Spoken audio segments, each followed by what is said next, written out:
प्रिय विद्यार्थियों, आज की इस क्लास में आपका स्वागत है।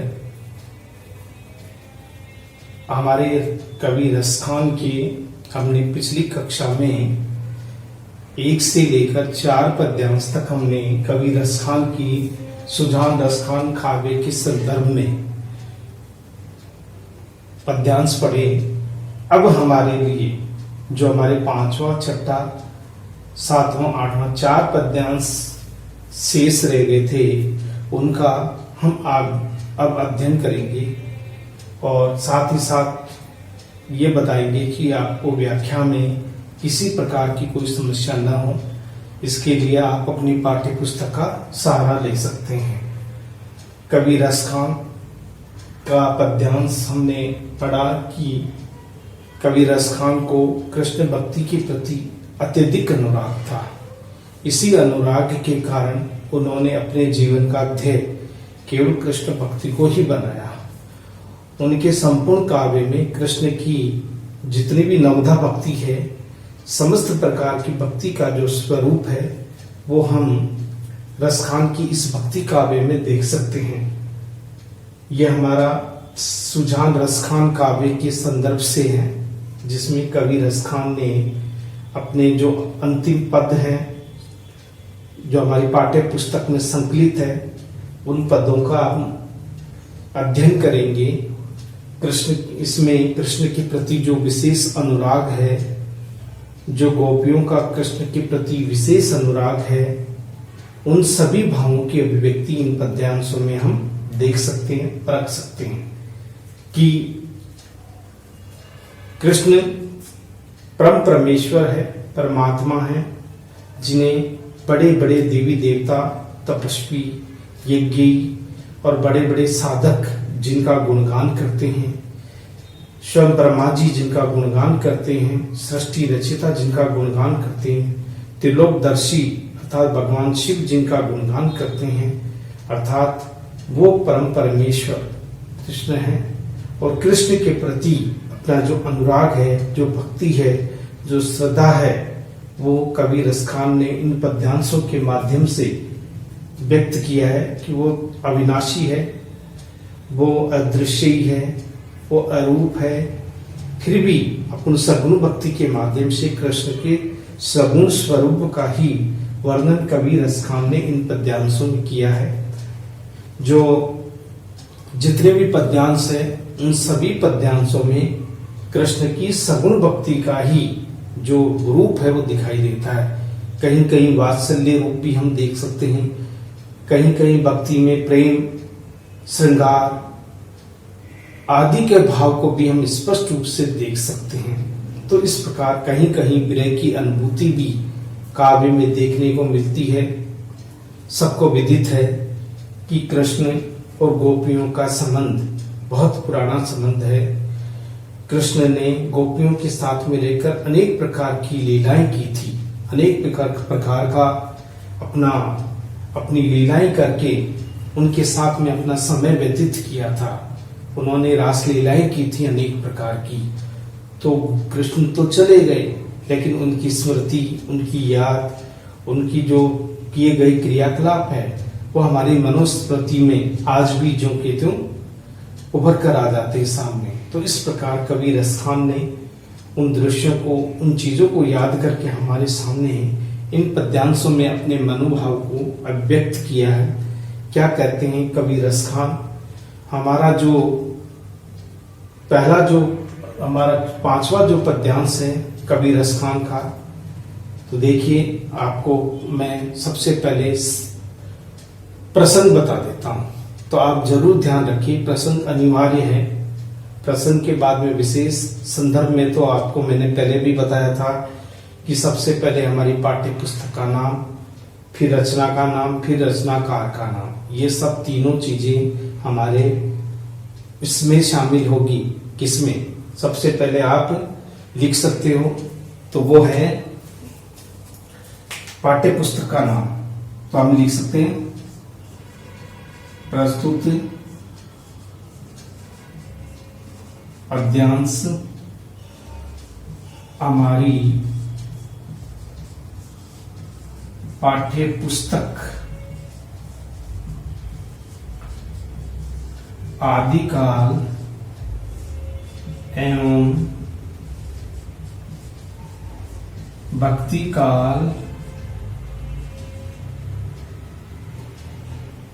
काल से संग्रहित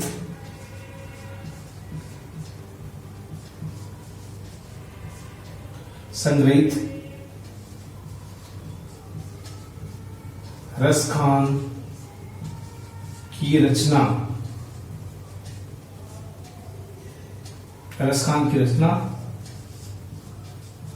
सुजान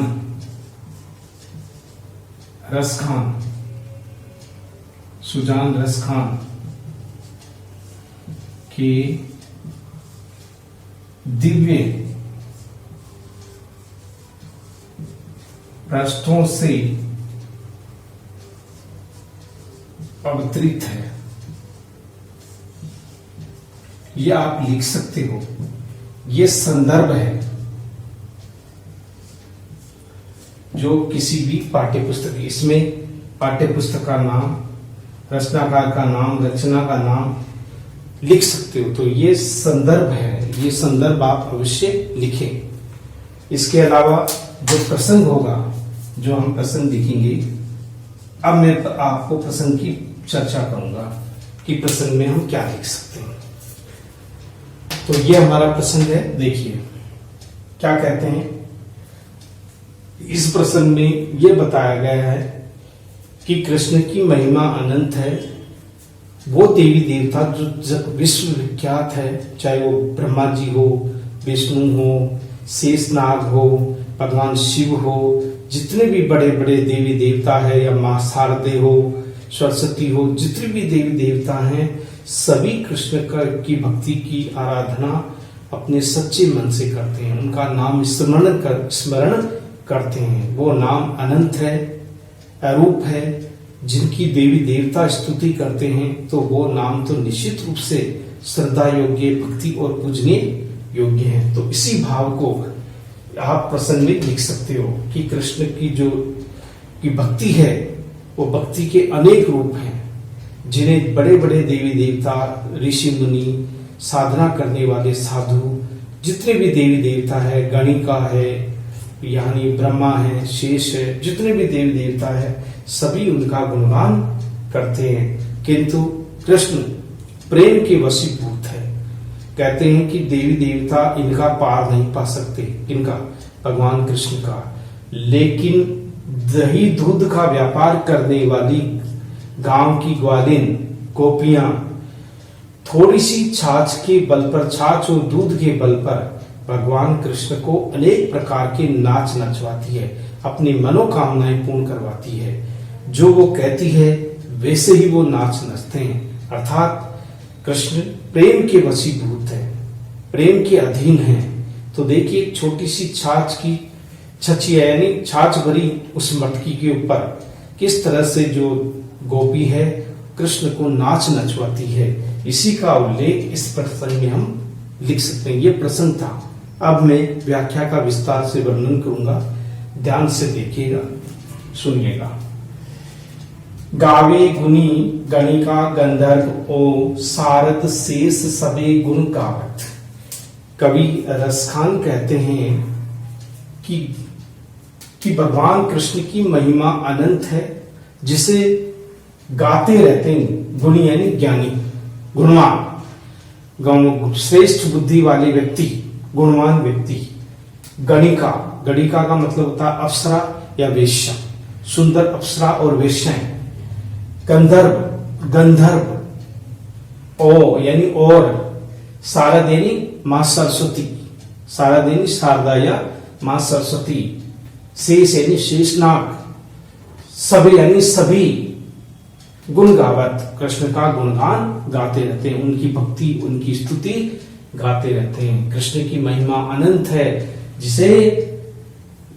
जिसे गुणीजन यानी गुणवान व्यक्ति, गणिका, श्रेष्ठ अप्सरा, या हम ये कह सकते हैं वेश्याएं, गंधर्व और शारद यानी मां सरस्वती, स्वयं शेषनाग, ये जितने भी सभी देवी देवता है गुण गावत उनके गुणगानों को गाते रहते हैं, उनके यश को, उनकी भक्ति की स्तुति को सदैव वो गाते रहते हैं। नाम अनंत गणत गणेश जो ब्रह्मा त्रिलोचन पार न पावत। नाम अनंत, उनके नाम अनंत है। कृष्ण के नाम है, मुरारी है, कृष्ण है, लड्डू गोपाल है, कितने नाम हैं। उनके नाम भी अनंत है क्योंकि वो कृष्ण, भगवान कृष्ण हैं। कृष्ण की महिमा के बारे में बताया, नाम अनंत, उनके नाम अनेक हैं। गणत यानी गिनते रहते हैं, गिनते रहो आप, लेकिन उसकी कोई सीमा नहीं पा सकता, उसको कोई पहुंच नहीं सकता माता, उतने नाम हैं। स्वयं गणेश जी जो प्रथम स्मरणीय योग्य हैं, जिनका विधान प्रथम होता है, किसी भी कार्य को आरंभ करने के पहले गणेश जी का नाम लिया जाता है, बिल्कुल श्रद्धा और भक्ति स्तुति की जाती है। वो स्वयं भी उनका गुणगान गाते रहते हैं, उनको गिनते रहते हैं, उनके नामों को स्मरण करते रहते हैं, उनके नामों को। स्वयं गणेश जी, स्वयं सृष्टि रचयिता ब्रह्मा जी, त्रिलोचन यानी भगवान शिव, शक्ति भगवान शिव, पार न पावत, वे भी कृष्ण की उस भक्ति का, उस महिमा का पार वे भी नहीं पा सकते। कौन कौन? यानी दिन रात कृष्ण के अनेक नामों को गिनते रहते हैं, चाहे वो गणेश जी हो, स्वयं ब्रह्मा जी हो, सृष्टि रचयिता ब्रह्मा हो, या भगवान शिव हो, वो भी कृष्ण की उस भक्ति का पार नहीं पा सकते, उनकी महिमा का पार नहीं पा सकते।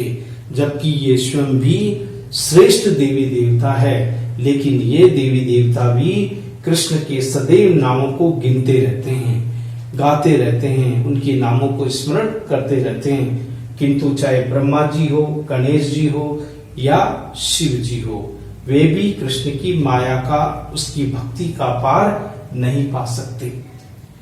यानी उनकी भक्ति अनंत है, अपार है, अरूप है। अगली पंक्ति, योगी जति तपस्वी अरु सिद्ध निरंतर जाहि समाधि लगावत। आगे कवि रसखान कवि कहते हैं कि जोगी, योग साधना करने वाला योगी, जति यति यानी साधु महात्मा, तपस्वी, तपसी यानी तपस्वी, अरु यानी और, सिद्ध सिद्धियों को प्राप्त करने वाले सिद्धस्थ व्यक्ति, बुद्धिमान व्यक्ति, सिद्धियों को प्राप्त करने वाले सिद्धस्थ व्यक्ति, निरंतर जाहि समाधि लगा, उन्हें प्राप्त करने के लिए लगातार लंबे समय तक वो समाधि लगाकर रहते हैं कि ताकि उन्हें कृष्ण की भक्ति और उनका दर्शन हो सके, प्राप्त हो सके। लेकिन कहते हैं चाहे वो योगी हो, साधु हो, महात्मा हो, तपस्वी हो, सिद्ध पुरुष हो, ये निरंतर समाधि लगा करके कृष्ण का ध्यान लगाते हैं, कृष्ण का नाम स्मरण करते हैं, लेकिन इनसे कुछ भी नहीं होता। ये केवल एकमात्र दिखावा है। साधु, सन्यासी, जति, तपस्वी, सिद्धि, जितने भी महान निरंतर साधना लगाने वाले व्यक्ति हैं, वे साधना लगा करके उन्हें निरंतर जपते रहते हैं, उनका नाम स्मरण करते रहते हैं, फिर भी वे उनकी भक्ति और उनके दर्शन प्राप्त नहीं कर पाते। जबकि वो लंबी लंबी कई दिनों तक, कई समय तक शारीरिक कष्टों को झेलते हुए, अनेक प्रकार के कष्टों को सहन करते हुए वो कृष्ण के लिए समाधि लगाते हैं, ध्यान धारण करते हैं, किंतु फिर भी उन्हें कृष्ण की प्राप्ति नहीं होती। अब देखिए अंतिम पंक्ति में, ताही अहिर की छोरियां छछिया भरी छाछ पे नाच नचावत। कितनी सुंदर बात कवि रसखान ने कही है। यह सभी देवी देवता, साधु, तपस्वी, समाधि रहने वाले व्यक्ति, समाधिस्थ रहने वाले व्यक्ति, ये सब कृष्ण की उस शक्ति को, उस रूप को देखना चाहते हैं, लेकिन वे असफल रहते हैं, उनके स्वरूप को नहीं देख सकते। वहीं ताई यानी वहीं अहिर जाति की, दूध दही की व्यापार करने वाली अहिर जाति की छोरियां यानी लड़कियां, बच्चियां, ग्वालिनी छछिया भरी छाछ पे नाच नचावे। छछिया यानी छाछ से भरी हुई मटकी, उस मटकी के बल के ऊपर जिसमें छाछ भरी हुई है, उसी छाछ के लिए भगवान कृष्ण को अनेक प्रकार का नाच नचवाती है। जैसा वो चाहती है वैसे कृष्ण नाच नाचते हैं, क्योंकि कहते हैं कि जो ईश्वर है वो भक्तों के वश में होता है, भक्तों के प्रेम के वशीभूत होता है। तो इस प्रकार कृष्ण इन्हीं अहिर जाति की जो लड़कियां हैं, बालाएं हैं, गोपियां हैं, इन गोपियों के प्रेम के वशीभूत हो गए हैं। थोड़ी सी छाछ के लिए भगवान कृष्ण को वे जैसा चाहती है वैसा नाच नचवाती हैं, और कृष्ण वैसा ही नाच नाचते हैं, क्योंकि भक्त और भगवान में आपस में संबंध होता है, और वो संबंध होता है प्रेम का।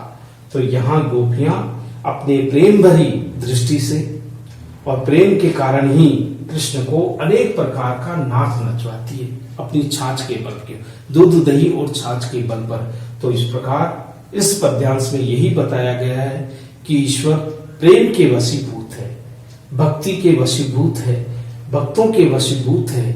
इसलिए बड़े बड़े देवी देवता जिन्हें पहचान नहीं सके, जिन्हें पार नहीं पा सके, वहीं अहिर जाति की जो लड़कियां हैं, वही अहिर जाति की लड़कियां कृष्ण के दर्शनों को प्राप्त करके, यानी उन्हें अनेक प्रकार का नाच नचवाने में भी सफल हो जाती है।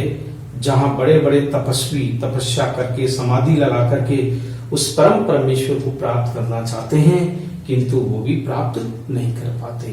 अहिर जाति की लड़कियां अपनी छाछ के बल पर, दूध दही छाछ के बल पर कृष्ण को अनेक प्रकार के नाच नचवाती है। तो इस प्रकार इस पद्यांश में कृष्ण की महिमा, अनंत महिमा के बारे में बताया गया है। आप विशेष में लिख सकते हो, इसमें ब्रज भाषा का सुंदर प्रयोग देखने को मिलता है। कृष्ण की प्रेमानुभूति की अभिव्यक्ति हुई है, और इसके अतिरिक्त सवैये छंद का भी प्रयोग विशेष रूप से देखने को मिलता है, क्योंकि ये सवैये छंद में ही लिखी गई रचना है। इसके अलावा कवि रसखान ने इसमें माधुर्य भाव की अभिव्यक्ति इसमें प्रकट की है, माधुर्य भाव इसमें प्रधान है। इसके अलावा अभिधा और लक्षणा शब्द शक्ति का स्वरूप भी इसमें देखा जा सकता है। इस प्रकार इसमें प्रेम के महत्व को और भक्त और ईश्वर के उन प्रेमी संबंध को इसमें दर्शाया गया है। यह आप इसे इसमें लिख सकते हो। ठीक है, तो ये हमारा हुआ 5वां पद्यांश। अब आप छठे पद्यांश में आइए।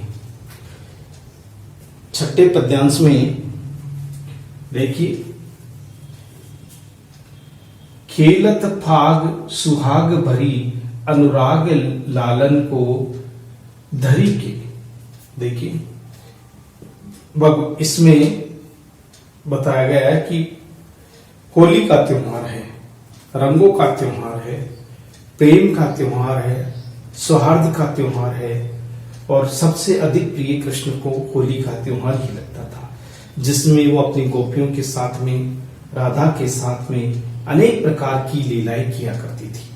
तो गोपियां भी इस सुख से वंचित नहीं थी, इसलिए गोपियों ने अपनी पिचकारी में यानी लाल रंग का गुलाल भर के और तरह तरह की केसर और कुमकुम भर करके कृष्ण के ऊपर रंग डालने का उपक्रम करती है।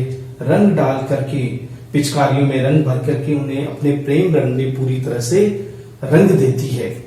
तो ये फाग का महीना है, बड़ा ही सुहाना है, प्रेम का प्रकटीकरण का महीना है, जिसमें गोपियां अपने कृष्ण के प्रति अपने अनुराग को, अपने प्रेम को प्रकट करती है कि किस तरह से कृष्ण उनके प्रेम के वशीभूत हो गए हैं। जो छठा पद्यांश है जिसका प्रसंग मैं बता रहा हूं, ये फाग का महीना है। फाग के महीने आते ही जितनी भी सुहाग भरी जितनी भी स्त्रियां थी, बालाएं थी, स्त्रियां थी, वो सभी फाग खेलने के लिए तत्पर हो जाती है। अपनी पिचकारियों को भर करके, गुलाल को हाथ में लेकर के कृष्ण को घेर करके उनको चारों तरफ से अंग प्रत्यंग वो रंग देती है, और स्वयं भी कृष्ण की उसी प्रेम में रंग जाती है। तो कहने का मतलब, इसका मतलब यह है कि वो कृष्ण के उस प्रेम में इतना रंग रंग जाती है कि कृष्ण उसके प्रेम में वशीभूत हो जाते हैं। गोपियां तो चली जाती है, लेकिन जाते जाते गोपियां को अब मन, जो गोपियां हैं कृष्ण के मन को भी अपने साथ में ले जाती है। अर्थात कृष्ण का मन, जिस तरह से पहले गोपियों का मन कृष्ण ले गए थे, तो यहाँ गोपियों ने कृष्ण के मन को पूरी तरह से अपने वशीभूत कर लिया, अपने अधीन कर लिया है। इस प्रकार से जैसे भंवरा मधु से, यानी फूलों का रस मधु पूर करके जिस तरह से पूरा परिपूर्ण हो जाता है और फिर वो आसपास में मंडराता रहता है, घूमता रहता है, प्रदर्शन अपने उस प्रेम का प्रदर्शन करता रहता है, उसी तरह से इसमें प्रेम की अनुभूति हुई है। हमारा छठा जो पद्यांश है उसी प्रेम को अभिव्यक्त करने वाला पद्यांश है। देखिए, खेलत फाग सुहाग भरी अनुराग ही लालन कियो को धरी के। देखिए, खेलत फाग, फाग का महीना आ गया है। जितनी भी सुहागिन स्त्रियां हैं, बालाएं हैं, ग्वालिनी हैं, वो प्रेम अनुरागिनी प्रेम में भर करके। अब होली का त्योहार है, प्रेम का त्योहार है, रंगों का त्योहार है, उसमें प्रेम का रंग होना चाहिए, अनुराग लाल रंग होता है। प्रेम का रंग जो होता है उसका रंग होता है लाल। वो अनुराग यानी उस प्रेम के रंग में रंग करके लालन की धरी के, लालन का मतलब होता है कृष्ण, कृष्ण को अपने मन में धारण कर देती है। वो अपने कृष्ण को अपने मन में धारण करके, क्योंकि उनके प्रति वो अनुराग प्रेम प्रकट करती है और सोचती है कि आज हम इस फाग के अवसर पर, इस होली के अवसर पर हम जितनी भी महिलाएं हैं, बालाएं हैं, वे सभी फाग खेल खेलेंगे, यानी कि रंग डालने का काम करेंगे। रंग डाल करके एक दूसरे को अपना, एक दूसरे के प्रति अपने प्रेम और अनुराग को प्रकट करेंगे। कृष्ण को अपने ललना का, लालन यानी कृष्ण को धरी के यानी अपने मन में उन्होंने धारण कर लिया। अनुराग कृष्ण के प्रति सभी गोपियों का विशेष अनुराग था और सोच गया था कि आज कृष्ण को पूरी तरह से अपने प्रेम रंग में रंग के ही रहेंगी, ये सोचती है गोपियां। देखिए, मारत कुमकुम केसर की पिचकारिन में रंग को भरी के। गोपियां क्या करती है कि मारत यानी मारती है कुमकुम, कुमकुम से, कुमकुम लाल रंग का होता है, केसरी केसर की पिचकारी, केसर रंग, केसरी रंग की या केसर से युक्त पिचकारियों को भी उस रंग से भर देती है और भर करके कृष्ण को घेर करके वही कुमकुम और केसर की पिचकारियों से उन पर रंग मारती है, रंग भर भर के उन पर अपने उस प्रेम को प्रदर्शित करती है, उन्हें रंग में रंग देती है पूरी तरह से, यानी कुमकुम और केसर के रंग में पिचकारियों को भर करके और कृष्ण को चारों तरफ से घेर करके उस रंग में पूरी तरह से लथपथ कर देती है, प्रेम रंग में रंग देती है, रंग को भर के, उस रंग को भर करके। घेरत लाल गुलाल लली मन मोहिनी मोज मिटा करी। घेरत यानी गिराती है, लाल गुलाल गोपियां एक दूसरे को लगाती है तो साथ ही साथ कृष्ण को भी लाल रंग का गुलाल लगाती है।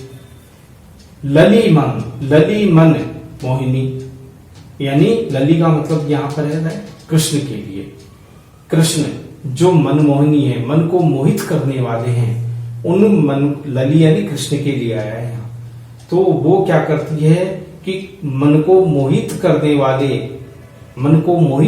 वाले मोहिनी रूप पर वो क्या करती है, लाल रंग का गुलाल गिराती है कृष्ण के ऊपर मोज मिटा करके। आज मन का जो आनंद है, मन की जो अभिलाषा है, आज उनकी पूर्ण हुई। ये सौभाग्य है कि आज हमें लाल गुलाल से भगवान कृष्ण को या कृष्ण को, अपने प्रेमी कृष्ण को अपने मन के अनुसार रंग में रंगने में वो सफल हो गई।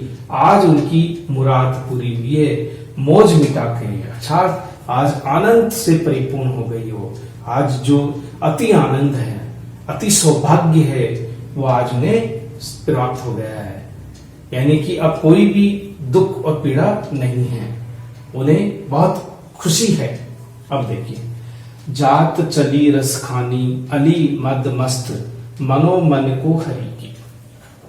गोप कृष्ण रसखान कवि कहते हैं, गोपियों ने मन भर के अपनी मौज मिटा करके, पूरी तरह से अपने मन की इच्छा पूर्ण करके जब खेल के वो थक जाती है तो कई कहते हैं कि जिस तरह से फूल के ऊपर बैठा हुआ भंवरा, अली अली यानी भंवरा, मदमस्त होकर के फूल को का रस चूस करके और परिपूर्ण हो जाता है और फिर वहां से चल देता है, उसी तरह से गोपियां भी अपने रास्ते पर चल देती है, अपने घर की ओर चल देती है मदमस्त चाल से।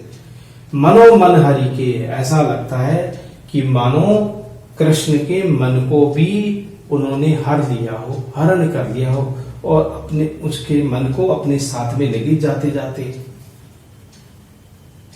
चली जात, जात चली यानी चली जाती है वहां से। कवि रसखान कवि कहते हैं, अली मदमस्त, सखियां मदमस्त होकर के मनो मन के हरि के, ऐसा लगता है कि मनो मनो यानी मानो मन को हरि के, कृष्ण के मन को ही उन गोपियों ने अपने प्रेम के रंग में रंग लिया हो, हर लिया हो। इस प्रकार की अभिव्यक्ति इस पद्यांश में हुई है, अर्थात कृष्ण के मन को भी वो लेकर के साथ में चली जाती है, क्योंकि कृष्ण गोपियों के अधीन हो जाते हैं, गोपियों के प्रेम के वशीभूत हो जाते हैं, फिर वो कुछ नहीं कर पाते। इसलिए इस पद्यांश में गोपियों की मनोस्थिति का चित्रण किया गया है कि फाग खेल का वर्णन किया है। होली के अवसर पर रंगों का ये त्योहार है, रंग बिरंगे त्योहार में प्रेम की अनुभूति भी अद्भुत होती है। एक क्योंकि रंग का त्योहार है, रंग हमेशा जीवन में खुशहाली, जीवन में हमेशा उत्साह पैदा करने वाले भाव हैं। इसलिए इस रंगों का त्योहारों को, होली को विशिष्ट महत्व दिया जाता है। भारतीय सभ्यता और संस्कृति में इस होली का त्योहार हमारे लिए सौहार्द और एकता का प्रतीक है, तो इसका उल्लेख इस पद्यांश में किया गया है। विशेष में आप लिख सकते हो, इसमें कवि रसखान ने ब्रज भाषा का सुंदर प्रयोग किया है। दूसरा, इसमें माधुर्य भाव का सुंदर अभिव्यक्ति हुई है। इसमें होली के त्योहार का कि जो मादक रूप है या जो मस्ती भरा रूप है वो भी इसमें प्रकट किया गया है। और साथ ही साथ श्रृंगार रस का, श्रृंगार के संयोग पक्ष का बहुत ही मनोहारी चित्रण इस पद्यांश में किया गया है। इसके अलावा अभिधा और लक्षणा शब्द शक्ति का भी प्रयोग इसमें देख सकते हैं। सवैया छंद का विशेष रूप से इसमें प्रयोग किया गया है। तो ये है हमारा छठा पद्यांश, जिसमें होली के त्योहार के बारे में बताया गया है। अब देखिए, ये संयोग श्रृंगार था। अब हमारा जो सातवां पद्यांश है, इस सातवें पद्यांश में कवि ने यह बताया गया है कि वैसे तो गोपियां दिन रात कृष्ण के साथ में रहती है, कृष्ण से प्रेम करती है, लेकिन एक सोतिया डाह भी गोपियों के मन में है। और गोपियां सोचती है कि हम जितना कृष्ण से प्रेम करते हैं तो क्या कृष्ण भी हमसे उतना ही प्रेम करते हैं। किंतु उनके प्रेम में बाधक बनती है उनकी बांसुरी ऐसी है जो कृष्ण को अपने वशीभूत कर रखी उसने। कृष्ण उसे पल भर भी दूर नहीं होते, तो गोपियों के मन में उस बांसुरी के प्रति एक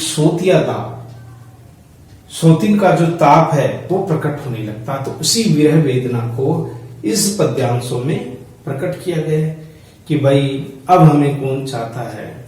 कृष्ण तो केवल बांसुरी के होकर रह गए हैं। हम तो भला हमारा ऐसा भाग्य कहाँ कि हमें उस परम परमेश्वर परमात्मा कृष्ण की प्राप्ति हो।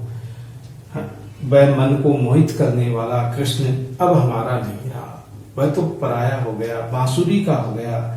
भला अब हम गोपी इस ब्रजभूमि में रहकर भी क्या करेंगी। हमें तो इस ब्रजभूमि को छोड़कर ही चल देना चाहिए, क्योंकि जहां प्रेम का सम्मान नहीं, जहां प्रेम का महत्व नहीं, वहां रहने से भी कोई महत्व नहीं। इसलिए इस पद्यांश में विरह वेदना, गोपियों की विरह वेदना को बड़े ही रोचक ढंग से प्रस्तुत किया गया है। कवि रसखान ने इसमें श्रृंगार रस के वियोग पक्ष का जो एक विरही अनुभूति है, उसी विरही अनुभूति को बड़े ही सुंदरतम शब्दों में प्रकट किया है। देखिए क्या कहते हैं हमारा 7वां पद्यांश क्या, काना भय बस बांसुरी के, अब कौन सखी हमको चाहिए। गोपियां कहती है, रसखान के शब्दों में गोपियां कहती है, काना यानी कृष्ण, भय यानी हो गए हैं, बस यानी वश में, किसके, बांसुरी के, अर्थात कृष्ण बांसुरी के पूरी तरह से वश में हो गए हैं। अब गोपियों के अधीन नहीं है, गोपियों के प्रेम के वो भूखे नहीं है, बल्कि कृष्ण तो गोपी यानी कि बांसुरी के अधीन हो गए हैं। बांसुरी ने अपने वश में कर रखा है कान्हा को। अब कौन सखी हमको चाहिए, कहती है कि हे सखी, एक सखी दूसरी सखी से कहती है कि भला हमें कौन चाहेगा। चाहिए का मतलब होता है चाहना, हमें कौन चाहेगा, हमें कौन लगाव रखेगा हमसे, हमें कौन चाहता है। कृष्ण तो बांसुरी को चाहते हैं, काश बांसुरी के बस में हो गए हैं, बांसुरी के अधीन हो गए, बांसुरी के बन के रह गए हैं। हे सखी, हमें कौन चाहता है, हमको तो कोई भी नहीं चाहता। पहले कृष्ण से हमें प्रेम था तो जरूर हमें लगता था कि हमें भी कोई चाहने वाला है, किंतु अब तो ऐसा लगता है कि कान्हा कृष्ण बांसुरी के बस में हो गए हैं। भला अब हमें कौन पूछता है, अब हमें कौन चाहता है। पहली पंक्ति का अर्थ। दूसरी पंक्ति, निस्धोष रहे संग साथ लगी, ये सोती ने त्याप क्यों सही है। गोपियां सोतिया दास से भर जाती है और इसलिए एक गोपी दूसरी गोपी से कहती है, निश यानी रात्रि, धौस यानी दिन, रात और दिन, रहे संग मुरली साथ रहती कृष्ण के, एक पल भी कृष्ण से दूर नहीं होती, रात और दिन उनके ही साथ रहती है, साथ लगी रहती है। ये सोतिन जो दाह है, तपन है, जलन है, जो ईर्ष्या है, वो हम क्यों सहे भला। वो तो हमसे क्या करती है, जानबूझ करके कृष्ण का साथ नहीं छोड़ती, हमेशा दिन और रात कृष्ण की साथ में लगी रहती है बांसुरी। कृष्ण उसे हाथ में धारण किए रहते हैं, कभी कभी उसकी प्रेम प्रकट करने के लिए उसको होठों पर भी धारण कर लेते हैं। तो वो तो दिन और रात कृष्ण के संग रहती है, साथ रहती है। ये सोतिया जो दाह है, तपन है, जलन है, जो विरह है, भला हम क्यों सहें, हम क्यों सहें। गोपी यानी मुरली तो हमें चिढ़ाती है, सोतिया दाह को बढ़ा देती है, विरह ताप को और अधिक बढ़ाती है। भला ये विरह ताप हम क्यों सहें, हम क्यों सहें, ये बात इसमें कही गई है। अगली पंक्ति है, जिन मोही लियो मन मोहन को रसखानी, सदा हमको दहिए। गोपियां कहती है कि जिसने कृष्ण के मन को मोहित कर लिया, कवि रसखान कहते हैं, वो तो मुरली थी। मुरली ने कृष्ण के मन को पूरी तरह से अपने अधीन कर लिया। हमारा मन भी मोहित कर लिया था वैसे तो कृष्ण ने, लेकिन मुरली बड़ी बहुत तेज और होशियार निकली, चतुर निकली। जिन मोही लियो मन मोहन को, इसने कृष्ण के भी मन को मोहित कर लिया उस बांसुरी ने, को रसखान कवि कहते हैं। सदा हमको दही वे, सदा यानी हमेशा ही हमको वो क्या करती है, जलाती रहती है। दही को मतलब होता है, दही का मतलब होता है विरह की अग्नि में जलाना। वो तो क्या करती है कि कृष्ण के मन को पूरी तरह से मोहित लिया अपने रंग रूप में, अपनी मधुर ध्वनि के स्वर में। उस बांसुरी ने कृष्ण के मन को भी मोहित कर लिया, मन मोह लिया, उसका अपने अधीन कर दिया। कवि रसखान कहते हैं, गोपियां कहती है सदा हमको दहिए। इस प्रकार हम तो सदैवी विरह की अग्नि में जलती रहेंगी, विरह की अग्नि में दुखी रहेंगी। अब देखिए, मिली आओ सब सखी भाग चले अब तो ब्रज में बांसुरी रहे। गोपियां विरह ताप इतना बढ़ जाता है कि गोपियां कहती है कि आओ सखी, सभी एक साथ आ जाओ, हम सभी मिलकर के इस ब्रज भूमि में से भाग कर चले जाते हैं। न रहेगा बांस, न बजेगी बांसुरी, तो हम रहेंगे ही नहीं, न हमें बांसुरी दिखाई देगी न कृष्ण। भला हम तो एक काम करते हैं, आओ हम सभी मिलकर के इस ब्रज भूमि से भाग चलते हैं। अब तो इस ब्रज भूमि में केवल बांसुरी ही रहेगी, बांसुरी का ही राज रहेगा। बांसुरी ही ने उस हृदय सम्राट के ऊपर अपना अधिकार जमा लिया है। अब तो इस ब्रज में बांसुरी ही रहे, हम नहीं रहेंगे, क्योंकि अगर हम बांसुरी को देखेंगी तो विरह की अग्नि हमारी और अधिक प्रज्वलित हो जाएगी, हम विरह की अग्नि हमारी बढ़ जाएगी। तो इससे तो अच्छा है कि आओ सखी हम सारी मिलकर के इस ब्रज भूमि से भाग चलती हैं, क्योंकि कृष्ण तो हमारे रहे नहीं, वो तो बांसुरी के अधीन हो गए। तो इस ब्रज में बांसुरी को ही रहने दो, हमें नहीं रहना इस ब्रज में। जिस ब्रज में हमारे प्रेम का सम्मान न हो, हमारे विरह का सम्मान न हो, तो उस ब्रज में रहने से कोई फायदा भी नहीं है। इसलिए हम चाहती हैं कि अब इस ब्रज से हम भाग चलें। तो इस प्रकार यह विरह वेदना की इसमें आप विशेष में देख सकते हो। भाषा सरल, सुबोध और आकर्षक है। दूसरे में देख सकते हो इसमें श्रृंगार के वियोग पक्ष का सुंदर चित्रण किया गया, जिसमें गोपियों की विरह वेदना को प्रमुखता दी गई है। तीसरा, इसमें ब्रज भाषा का सुंदर और माधुर्य गुण सवैया छंद का विशेष रूप से प्रयोग किया गया है। ठीक है, जो पद है वो गेय है, गाए भी जा सकते हैं। तो इस प्रकार ये जो हमारा था 7वां पद्यांश, ये पद्यांश पूर्ण हुआ। अब हमारा आता है 8वां पद्यांश। ये 8वां पद्यांश जो है, इस 8वां पद्यांश में भी गोपियों की विरह वेदना को ही प्रकट किया है और कृष्ण की प्रेम रंग में पूरी तरह से गोपियां रंग गई है। कृष्ण के लिए वो व्याकुल है और ये कहती है कि लगता है उस विधाता ने, उस परमात्मा ने हमारे भाग्य में कृष्ण को दूर करना ही लिखा है। कृष्ण की भक्ति, कृष्ण का प्रेम हमारे सौभाग्य में नहीं है। सब कृष्ण को ही ढूंढते रहती हैं, कृष्ण का ही साथ प्राप्त करना चाहती हैं, लेकिन कृष्ण ने तो कहा था कि मैं शीघ्र ही लौट करके आऊंगा, आवन के लिए कहा था, लेकिन नहीं आए। ब्रजभूमि में सोथिया भाग जल गया। सोथिया भाग यानी कृष्ण के साथ में तो मुरली तो है ही, लेकिन यहाँ गोपियों के साथ में कृष्ण नहीं है। कृष्ण की अनुभूति उनकी विरह वेदना को और अधिक बढ़ा देती है। ये 8वें पद्यांश का जो एक भाव था, उस भाव को हमने प्रकट किया। देखिए क्या कहती है गोपियां, क्या विरह वेदना में क्या अपनी मनोव्यथा को प्रकट करती है। देखिए, का कहू सजनी संग की रजनी, नित बीते मुकुंद को हेरी। एक सखी दूसरी सखी से, या एक गोपी दूसरी गोपी से कहती है कि हे सखी, पूरी रात कृष्ण का इंतजार करते हुए, मुकुंद यानी कृष्ण, वह कृष्ण का ही नाम है, बहुत सारे नाम हैं। कृष्ण को इस पूरी अंधेरी रात में प्रतिदिन हमेशा कृष्ण को ढूंढते हुए, उनको देखते हुए, उनके मार्ग को देखते हुए ही बीतती है। कृष्ण साथ नहीं है, लेकिन क्या है, उनकी हम प्रतीक्षा करती हैं, उनको हम देखती रहती हैं।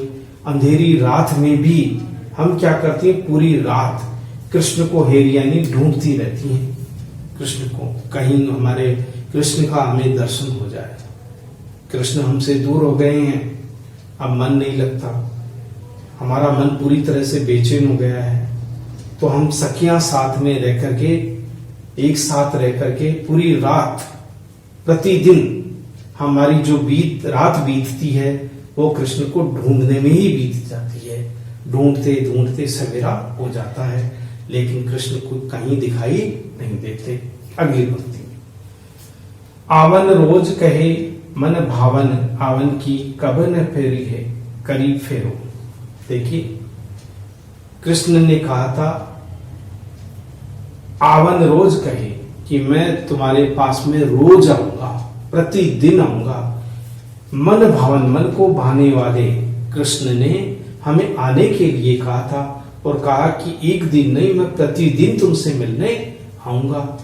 लेकिन गोपियां कहती है, न कबो की करी फेरे हो। जब से वो यहां से गए हैं, कब से गए हैं, तब से उन्होंने फिर वापस आकर के हमें देखा भी नहीं है कि हम किस स्थिति में हैं। वह मन भावन, मन को भाने वाले, मन को अच्छे लगने वाले कृष्ण ने आने के लिए कहा था कि मैं एक दिन, एक रोज अवश्य आऊंगा, एक रोज अवश्य आऊंगा। आने के लिए कहा था उस कृष्ण ने, मन को भाने वाले कृष्ण ने। लेकिन जब से वो गए हैं, तब से वो फिर से वापस नहीं आए। फेरो का मतलब होता है दोबारा फिर लौट करके नहीं आए। दूसरी पंक्ति का अर्थ। अब हम तीसरी पंक्ति में आते हैं। सो तीन भाग बढ़ो ब्रज में, जिन लूटत है निसी रंग गनेगी। गोपियां निराश हो जाती है, हताश हो जाती है, वियोग बढ़ जाता है। तो गोपियां कहती है, हमारा सोतिया भाग बढ़ गया है, ब्रज में, इस ब्रज में हम पूरी तरह से प्रेम के वशीभूत होकर लुट गई हैं।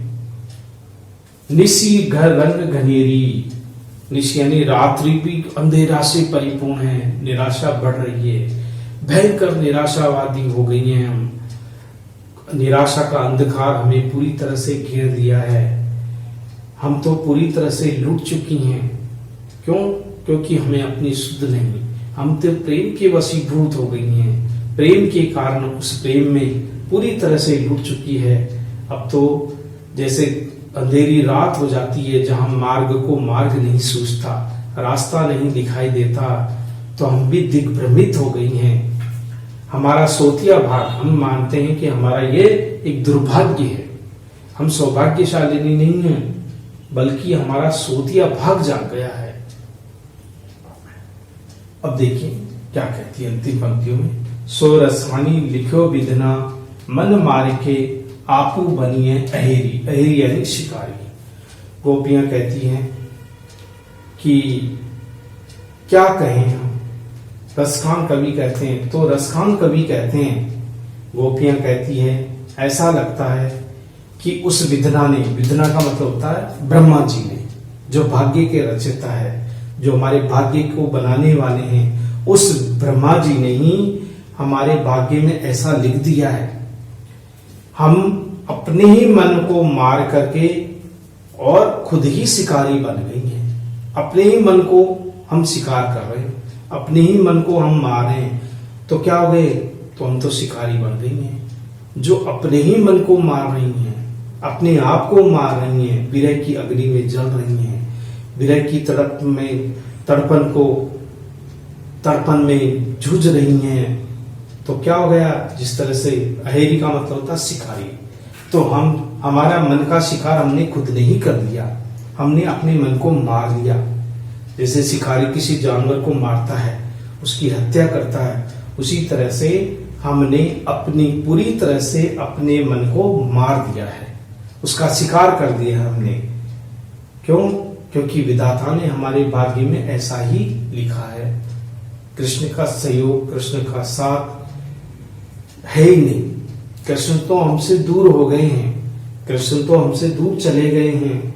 हमने तो हमारे मन को भी हमने पूरी तरह से मार दिया है, उसका शिकार कर दिया है। ऐसा लगता है कि यही हमारे भाग्य में उस विधाता ने, उस परम परमेश्वर ने, उस ब्रह्मा जी ने यही लिखा था, जो हमें प्राप्त हो गया। अब इस विधि के लिखे हुए विधान को कौन बदल सकता है? कौन उसको मिटा सकता है? क्योंकि जिसके भाग्य स्वयं विधाता ने लिख दिए, दुर्भाग्य बना करके कवि रसखान कवि कहते हैं, गोपियां इस तरह से विरह में विहल हो जाती है, दुखी हो जाती है, पीड़ित हो जाती है। इसी की मनोभाव को इसमें स्पष्ट किया गया है। तो इस प्रकार ये जो 8वां पद्यांश है, इस पद्यांश हमारा अंतिम पद्यांश था, जिसमें कवि रसखान ने माधुर्य भाव का, भक्ति भाव को वियोग पक्ष के रूप में यहाँ सामने रखा है। इसमें गोपियों की मनोस्थिति और निराशावादी भावना को भी स्पष्ट किया गया है। अभिधा और लक्षणा शब्द शक्ति का प्रयोग भी इसमें देखने को मिलता है। इसके अतिरिक्त गोपियों की विरह वेदना की जो चरम सीमा है वो भी इसमें देखी जा सकती है। कवि रसखान ने स्त्रियों की जो मनोगति है, मनोस्थिति है, उसका जो लेख है या उसके बारे में जो लिखना है वो संपूर्ण इस दोहे में, इस पद्यांश में हम देख सकते हैं। तो इस प्रकार ये हमारे 8 पद्यांश थे और इस पद्यांशों में आप विशेष में सब कुछ वही लिख सकते हैं जैसे कि मैंने बताया है। तो इस प्रकार हमारा जो 9वां अंतिम पाठ के रूप में, अंतिम चैप्टर के रूप में, अंतिम अध्याय के रूप में हमने अब तक 9 कवियों के बारे में अध्ययन किया। अंतिम कवि हमारा रसखान था। रसखान की सभी रचनाएं हमने पढ़ी।